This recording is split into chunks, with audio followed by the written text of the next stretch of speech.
اور اسی وجہ سے اب وہ آوازیں جو ہیں آہستہ آہستہ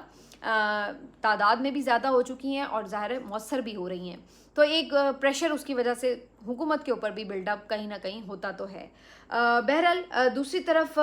ہمیں جیسے میں نے کہا کہ پی ٹی آئی جو ہے وہ بھی اپنی طرف سے پریشر بلڈ اپ کرنے کے لیے اب لانگ مارچ اناؤنس کر چکی ہے, اور اس لانگ مارچ کو آپ کہہ سکتے ہیں کہ اب عمران خان کی حمایت حاصل ہے, کیونکہ بہرحال ظاہر عمران خان کو پتہ چلا ہے کہ سہیل آفریدی نے 27 ستمبر کی ڈیٹ دی ہے, اور انہوں نے وہ ڈیٹ چینج نہیں اگر کروائی تو دیٹ مینس کہ وہ اس ڈیٹ کے ساتھ کھڑے ہیں. اور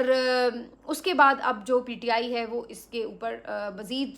حکمت عملی جو ہے وہ اپنی تیز کرنے جا رہی ہے. سہیل آفریدی صاحب کا پلان یہ ہے کہ ابھی اس ویک میں تو وہ فردر ابھی کے پی میں کچھ مزید اسٹریٹ موومنٹس کریں گے, لیکن اس کے بعد وہ سندھ جا رہے ہیں. سندھ کے دورے میں ان کا پلان یہ ہے کہ پہلے وہ اندرون سندھ دورے کریں گے, اور اس کے بعد پھر دورے کے آخری مرحلے میں وہ کراچی بھی آئیں گے اور وہاں پر بھی اسٹریٹ موومنٹ چلائی جائے گی. اس کے بعد پھر ان کا پنجاب کا بھی دورے کا پلان ہے. اب یہ سارا جو ان کا پلاننگ ہے اس میں کافی انٹرسٹنگ ہوگا دیکھنا کہ انہیں وہاں پہ کیا کوئی ایسا فری ہینڈ ملے گا یا نہیں, لیکن بظاہر یہ نظر آ رہا ہے کہ وہ اب اس بات کے اوپر فوکس ہیں. اور پہلے تو یہ ان کا ایک طرح سے اپنے طور پر ایک ڈیسیجن تھا, لیکن اب اس کو ایک عمران خان صاحب کی بھی حمایت حاصل ہے, تو اس وجہ سے وہ اور بھی اس کو سمجھتے ہیں کہ وہ سیریسلی اس کے اوپر کام کریں. کچھ لوگوں کا یہ خیال ہے کہ سپریم کورٹ اس معاملے میں انٹروین کرے گی, اور عین ممکن ہے کہ لانگ مارچ کی جو اناؤنسمنٹ ہے وہ سپریم کورٹ کے تھرو جو ہے وہ ختم کروائی جائے. یہ بھی ایک یعنی خبر گردش کر رہی ہے کہ چونکہ سپریم کورٹ میں آلریڈی 16 ستمبر کا کیس لگا ہوا ہے, اس دوران اگر یہ چیزیں ظاہر ہے اس وقت تھوڑا ہی ٹائم رہ جائے گا لانگ مارچ میں, تو عین ممکن ہے کہ یہ بارگیننگ پوزیشن میں رکھا جائے معاملہ کہ بھائی ہم یہ فیسلٹیز اگر دے رہے ہیں تو آپ اس کو لانگ مارچ کو جو ہے وہ کینسل کروائیں. اور یہ بیک ڈور بھی ہو سکتا ہے, سپریم کورٹ کے تھرو بھی ہو سکتا ہے, تو اس میں کوئی بھی آپشن جو ہے وہ آپ خارج الامکان قرار نہیں دے سکتے. لیکن بہرحال پی ٹی آئی کا جو ابھی تک کا سٹانس ہے وہ یہی ہے کہ ہم نے لانگ مارچ تو ان اینی کیس کرنا ہے, اور اس کے لیے وہ اپنی تیاریاں جو ہیں وہ اس کو آگے بڑھا رہے ہیں. اس میں ان کی کوشش یہ بھی ہے کہ لانگ مارچ سے پہلے JUIF وہ پارلیمان کی حد تک تو ان کے ساتھ آ ہی چکی ہے, وہ سڑکوں کی حد تک بھی ان کے ساتھ جوائن کر لے. اگر ایسا ہوتا ہے تو پھر تو پی ٹی آئی کو بہت ایک جس کو کہتے ہیں آپ کو بڑی میسو سپورٹ مل سکتی ہے, کیونکہ مولانا فضل الرحمان صاحب کی بہرحال ایک اسٹریٹ پاور تو ہے, اور دوسری طرف ظاہر ہے کہ ان کے ساتھ وہ طریقہ کار اپنایا نہیں جاتا جو پی ٹی آئی کے نہتے معصوم کارکنوں کے ساتھ اپنایا جاتا ہے. تو لہٰذا اگر ان کی بھی ان کو ساتھ کمک مل جاتی ہے تو یہ ایک بہت بڑا لانگ مارچ ہو سکتا ہے. لیکن مولانا بھی آپ کو پتہ ہے کچی گولیاں نہیں کھیلتے, بلا وجہ وہ اپنا اتنا بڑا وزن جو ہے وہ ان کے پلڑے میں تو نہیں ڈالیں گے. تو ابھی اس کے لیے کچھ مراحل باقی ہیں, اور یہی وجہ ہے کہ اس میں جو ٹائم ہے اس میں یہ تمام چیزوں کے اوپر غور ہوگا. ادھر حکومت بھی پوری کوشش کرے گی کہ مولانا کو اس اتحاد سے دوبارہ کھینچ کر اپنی طرف کر لے, اور اس کے لیے اب مولانا فضل الرحمان صاحب کا گھر جو ہے وہ دوبارہ بڑا اہم ہو جائے گا, اور اس پہ گیڑے لگیں گے آپ دیکھیں گے حکومتی جماعتوں کے بھی اور اپوزیشن جماعتوں کے بھی.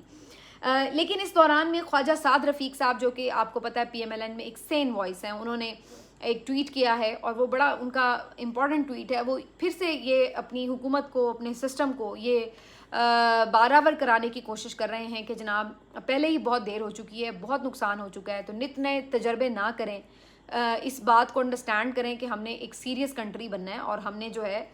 طریقے کے ساتھ ایک پراپر سسٹم کے ساتھ جو ہے وہ چلنا ہے. ایک دوسرے کی ٹانگیں کھینچنے سے, ایک دوسرے کے مفادات کو نقصان پہنچانے کے اوپر, ایک دوسرے سے دشمنی کرنے کے اوپر پہلے ہی بہت بھگت چکا ہے یہ ملک, تو اب اس کو مزید متحمل نہ کریں اس چیز کا. تو وہ اس چیز کا ایک دفعہ پھر اپنی پارٹی کو بھی سجیشن دے رہے ہیں کہ بہت ہو چکی لڑائی, اب آپ ایک گرینڈ ڈائلاگ کا آغاز کریں جو نہ صرف یہ کہ تمام سیاسی جماعتوں کے مابین ہو بلکہ اسٹیبلشمنٹ بھی اس کا حصہ ہو, اور پھر جو ہے وہ آگے بڑھنے کا راستہ متعین کریں, کیونکہ ہم پہلے ہی ایک بہت گہری کھائی کے بالکل دھانے پہ کھڑے ہوئے ہیں. تو خواجہ سعد رفیق صاحب ایک سین وائس ہیں, لیکن بات یہ کہ اس دور میں آپ کو پتہ ہے کہ سین وائس کوئی سننے کے لیے تیار ہی نہیں ہے. اس دور میں صرف یا تو پالیسیوں کو سنا جا رہا ہے یا پھر ٹوٹلی جو ایک انقلابی آوازیں ہیں وہ ہمیں نظر آ رہی ہیں. تو درمیانی کوئی آواز جو ہے اس کو ایسا لگتا ہے کہ کوئی پذیرائی ہی نہیں ملتی, اور نہ ہی اس کو کوئی سننے کے لیے تیار نظر آتا ہے. مراد سعید صاحب نے ایک بہت امپورٹنٹ ٹویٹ کیا ہے جو ملک کے اس وقت حالات ہیں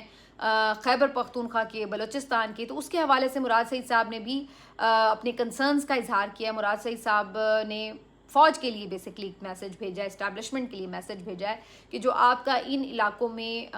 ایک پروگرام ہے آگے کے لیے, یا جو آپ پالیسی بنا رہے ہیں, وہ کسی طور بھی آپ کے لیے مفید ثابت نہ ہوگی. خاص طور پر وہ اس بات کا ذکر کر رہے ہیں جس کا ذکر پہلے مولانا فضل الرحمان صاحب کر چکے ہیں, یعنی امن لشکر کی تشکیل. تو مراد سعید صاحب یہ کہہ رہے ہیں کہ آپ نے جو پہلے امن کمیٹیاں بنانے کی بات کی ہے, اس سے پہلے بھی آپ کو پتہ ہے جب بھی کبھی آپ نے عام لوگوں کے ہاتھ میں کوئی اسلحہ پرووائڈ کیا ہے کہ جی آپ نے دہشت گردوں سے لڑنا ہے یا آپ نے دشمنوں سے لڑنا ہے, تو اس کے بعد جب کبھی بھی آپ کی پالیسی تبدیل ہوتی ہے تو پھر آپ کو یہ یاد رہنا چاہیے کہ وہ پھر اسلحے کا رخ کس طرف ہوتا ہے. تو یہ بہت امپورٹنٹ بات جو مراد سعید صاحب کہہ رہے ہیں کہ آپ اگر زور زبردستی کوئی امن لشکر بنوا بھی لیں گے تو آپ یہ سوچئے کہ کل کو آپ کی اگر پالیسی بدل گئی تو پھر بعد میں ان کی بندوقوں کا رخ کس طرف ہوگا اور اس سے کون نمٹ رہا ہوگا.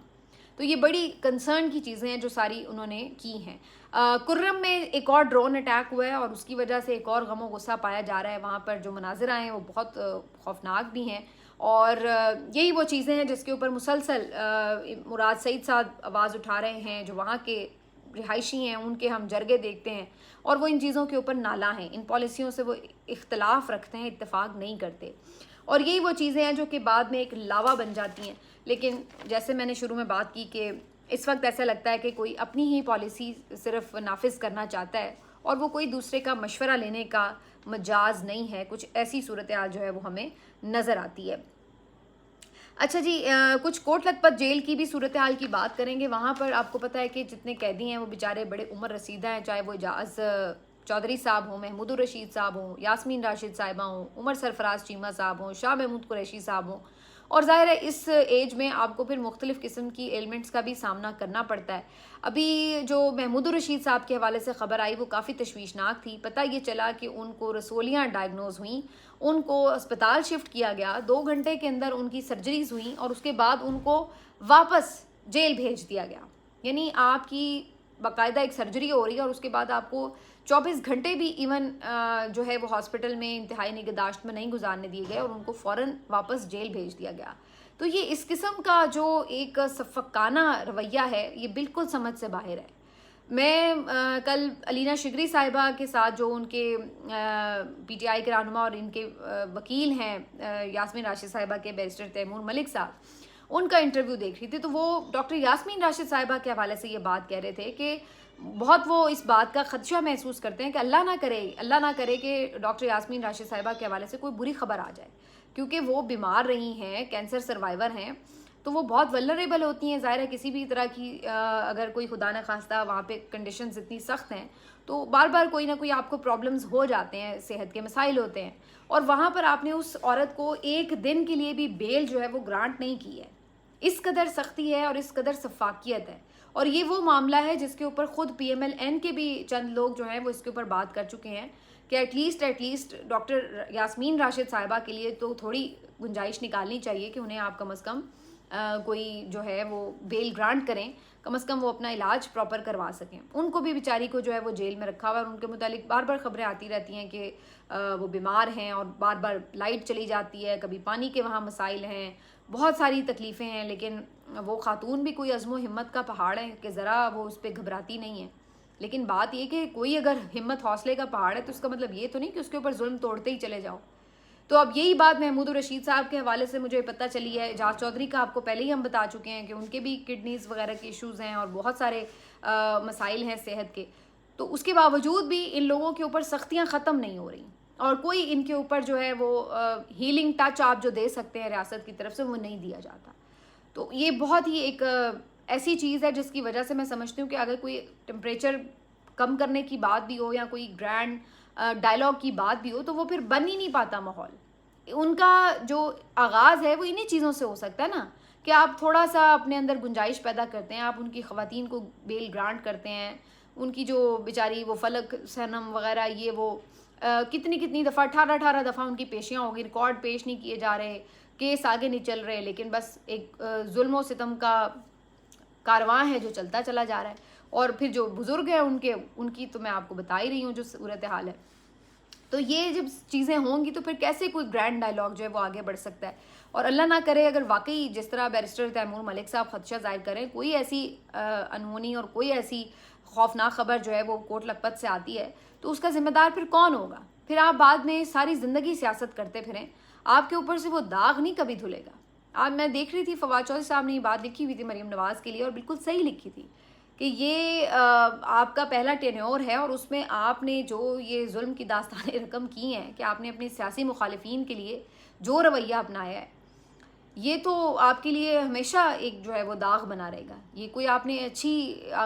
یعنی آغاز تو نہیں کیا، کوئی اچھی ابتدا تو نہیں کی اپنی سیاسی اننگز کی، لیکن بہرحال مریم نواز صاحبہ تو جس تکبر اور انتقام کے جذبے سے سرشار ہیں، ان کو تو اپنے علاوہ کچھ دکھتا ہی نہیں ہے، اور نہ ہی کسی کی تکلیف انہیں جو ہے وہ تکلیف نظر آتی ہے۔ تو بس یہ ابھی تک کی سچویشنز ہیں اور فی الحال ایسے ہی چل رہی ہیں۔ لیکن بہرحال جی